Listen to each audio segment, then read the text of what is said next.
Good afternoon, Luzon, Visayas, and Mindanao. My name is Rafon Kabir. And here are the headlines. Donald Trump and Kim Jong-un, the presidential meeting. Syria, a war zone. US stock market. To be reported by Alvin Eco for International News. NORC Center for Public Affairs Research survey shows that last October, 67% of people were worried about the threat that North Korea posed to the US and its allies. That number has now dropped to 50%. President Trump praised Kim Jong-un's surprise visit to China this week as a step toward denuclearization and echoed his plan to meet with North Korean leader soon about his country's nuclear weapons We've program. never been in a position like this with that regime, whether it's father, grandfather, or son. And I hope to have a very successful meeting. If we don't think it's going to be successful, Mark, we won't have it. We won't have it. If I think that it's a meeting that is not going to be fruitful, we're not going to go. If the meeting, when I'm there, is not fruitful, I will respectfully leave the meeting. And we'll continue what we're doing or whatever it is that we'll continue, but something will happen. For years and through many administrations, everyone said that peace and the denuclearization of Korea's peninsula was not even a small possibility. Trump tweeted, "Now there is a good chance that Kim Jong-un will do what is right for his people and for humanity." He added, "Look forward to our meeting." The US, France, the UK, Israel, Turkey, and Russia, in addition to countries that are participating in the US-led air campaign against ISIS in eastern Syria, are all bombing the war-torn country. Now, after a week of aerial chaos over Syria that started with a large coordinated cruise missile strike on chemical weapons-related targets, followed by repeated attacks by Israeli Air Force, and news that Iran is now deploying air defense assets to the country, as well as the possibility that ISIS may be on the rise again there, Iraq has waded into the air combat fray. We would have preferred an alternative path, but on this occasion there is none. We cannot allow the use of chemical weapons to become normalised, either within Syria, on the streets of the UK, or elsewhere. We must reinstate the global consensus that chemical weapons cannot be used. This action is absolutely in Britain's national interest. The Office of Iraq's Prime Minister issued the following curt statement to mark the country's opening up of air operations in Syria. On the orders of the Commander-in-Chief of the Armed Forces, Dr. Haider Abadi, our Hero Air Force on Thursday carried out deadly airstrikes against the sites of US stocks ended lower on Thursday, with the consumer staples, real estate, and technology shares leading the losses. Investors continue to digest a mixed bag of corporate earnings, where results have largely come in ahead of expectations. Thus far, there have been some disappointments, and others haven't produced the kind of blowout results seems necessary to continuing to pushing shares higher from evaluated levels. Short the VIX isn't really working anymore. We've seen it come off the highs, of course, when you look at the VIX, but ultimately it's still very volatile, and I believe that traders are now starting to suggest maybe we'll see some continued volatility for the time being, and I would have to agree with that. Our equity risk indicator hit multi-year peaks in January. This is Morgan Stanley, and you'll see here that, remember, it's not just the... My name is Alvin Eco, reporting for International News. Marawi citizens in distress. Over 100 state universities affected by President Duterte new law. One of the biggest water park opened in Pampanga. Let's go to Enzo Valles for National News. On May 14, gun ban in Barangay and Sangguniang Kabataan elections covers Marawi City despite being the poll suspended there, said the COMELEC on Tuesday. According to him, gun ban and checkpoints are enforced around Marawi and the whole Mindanao. The polls of the people have been postponed in Marawi City which is still reeling from the effect of the 5-month battle between government forces and the Mountie group. The implementation of the gun ban and the establishment of COMELEC checkpoints in the country will be the start of election as well. Based on COMELEC Resolution number 10300, AFP checkpoints will now also be considered as COMELEC checkpoints during the election period. All checkpoints established by the AFP in martial law covered areas as identified to and with notice to the election officer having jurisdiction over the area shall be considered as COMELEC checkpoints. On the other hand, the poll body is adopting the AFP-PNP Joint Operational Guidelines in the implementation of martial law with regards to its provision on the conduct of checkpoints and implementation of the gun ban. Last August 3, 2017, President Duterte signed the law regarding free education over 100 state universities and colleges here in the Philippines, and that will be implemented during the school year of 2018 to 2019.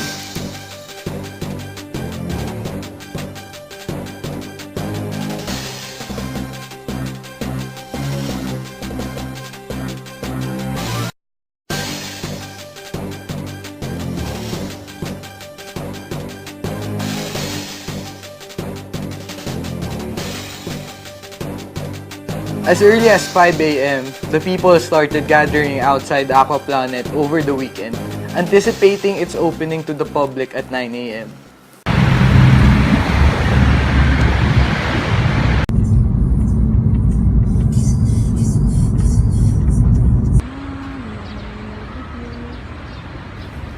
As early as 5 a.m., the people started gathering outside Aquaplanet over the weekend, anticipating its opening to the public at 9 a.m. We'll be right back after the break. Snap News.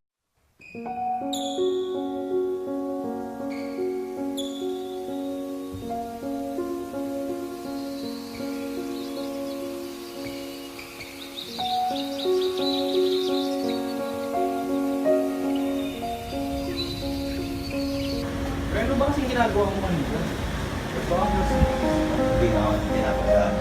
Sana pinasa mo sa akin, di ba? Hindi nga sana pupunta, di ba? Hindi sana pinasa ko na sa'yo. Yun na nga, yung walang tira, di ba, pre? Ikaw tumira nun eh. Hindi nga ako. Ikaw yun. Wala nang choice eh. Anong gusto mo? Pinasa ko pa. Oo. Sana pinasa mo sa akin, di ba? Na.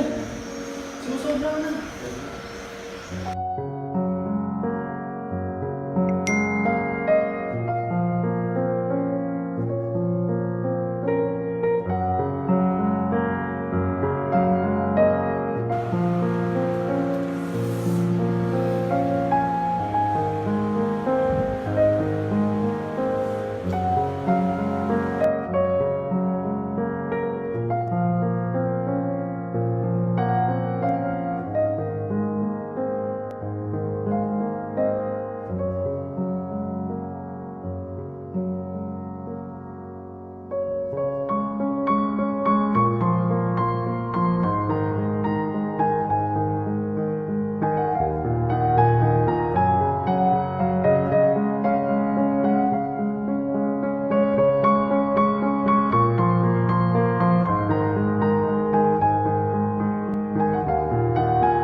Dengue cases in Manila increasing.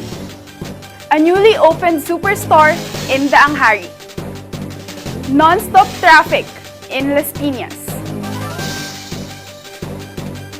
Now let's go to Paulo Magat for local news. Good afternoon, Andrea, Andrade, and Rafa and Kabir. Over 19.94% of 3,614 dengue cases out of the 18,123 cases reported nationwide from January 1 up to this day, according to the Department of Health, accounted in Metro Manila. The highest number of cases during the period with 21% or 3,806 cases in this region.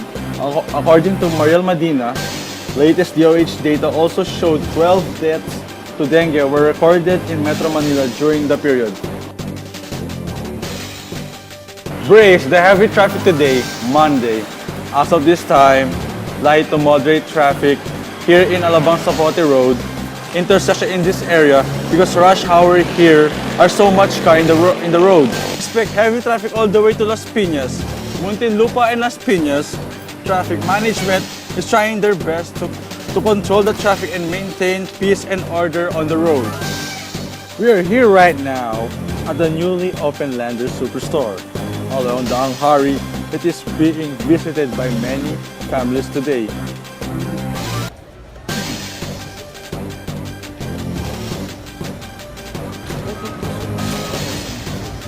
This is a membership store where it sells both local and imported goods such as grocery products, apparel, and many more. But also, traffic has emerged because of this supermarket that has been newly built. My name is Paulo Magat from Snap News. San Beda women's volleyball team looking for its next key player. To be reported by Godwin Fadrigalan. Good afternoon, Rafa Kabir, Andrea Andrade. Today we're here at San Beda College Alabang Gymnasium to watch for the volleyball tryouts for the volleyball varsity. Here we get to see aspiring athletes test their skills to see if they can join the varsity. And here we have Coach Ryan who is facilitating this event.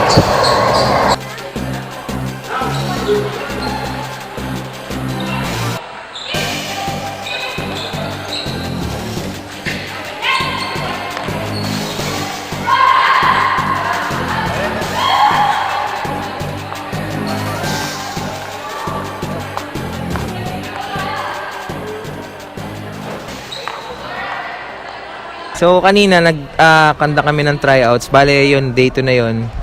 So yung process namin ng tryouts kasi is like marami siyang sessions. Kumbaga nag-start kami last nung holiday. Then ito yung pangalawa.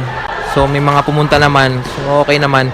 Pero yun nga kailangan namin yung kumbaga yung mga spot na kasi may mga gumraduate akong players eh. So ang nakafocus ako dun sa papalit dun sa position na yon. At the same time reinforcement din since more on ngayon yung taon na magkakaroon ng first year ulit after ng K-12 na program. So in-expect na marami, pero yun nga ang goal ko kasi is yung pang long term. Kaya ang bala ko magbuo ng mga first year ngayon para magamit ko ng mas matagal. So yun na.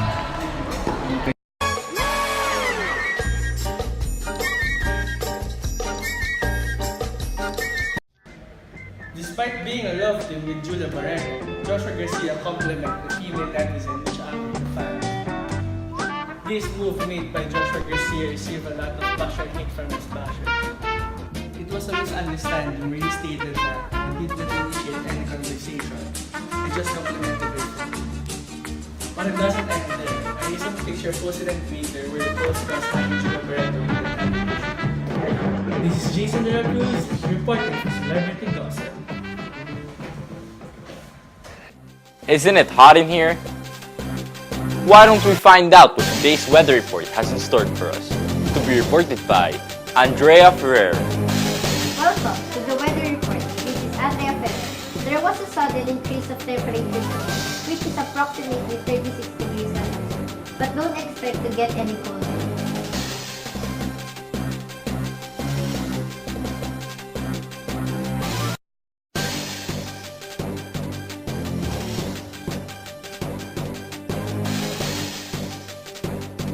What else to expect with the summer heat of Manila? Just expect for the few weeks to be very sunny with 5% chance of rain. This is Andrea Ferrer reporting for the weather. To spread legitimate news to our viewers without any doubt, maintaining our journalistic objectivity and professionalism in giving news. Snap News!